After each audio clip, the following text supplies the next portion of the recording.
Les unités d'air servent à mesurer une surface, c'est-à-dire l'intérieur d'une figure géométrique, comme un polygone. L'unité principale des aires est le mètre carré. Il s'agit de la surface d'un carré d'1 mètre de côté. Nous avons vu qu'un mètre est égal à 10 décimètres. Lorsque l'on découpe un carré d'1 mètre de côté en petits carrés d'1 décimètre de côté, on s'aperçoit que le grand carré est composé de 100 petits carrés d'1 décimètre de côté. On peut donc affirmer qu'un mètre carré est égal à 100 décimètres carrés. Comme le mètre pour les longueurs, le mètre carré a des multiples et des sous-multiples.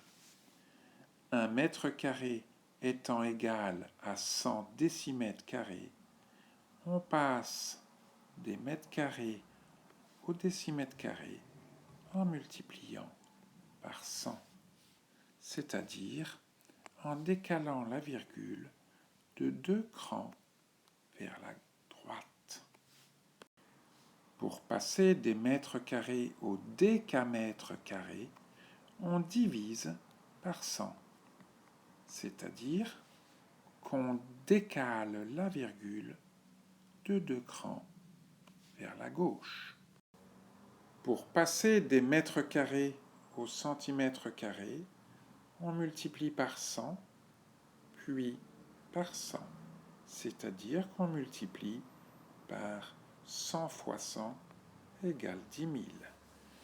On peut aussi dire qu'on décale la virgule de 4 crans vers la droite.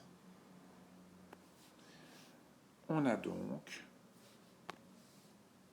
13,2 fois 10 000 est égal à 132 000.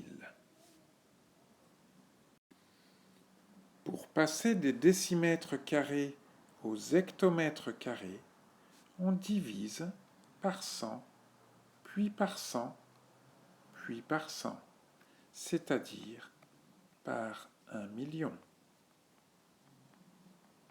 Cela revient aussi à décaler la virgule de 6 crans vers la gauche. On obtient donc 324 000 divisé par 1 million, c'est-à-dire 0,324 hectomètres carrés.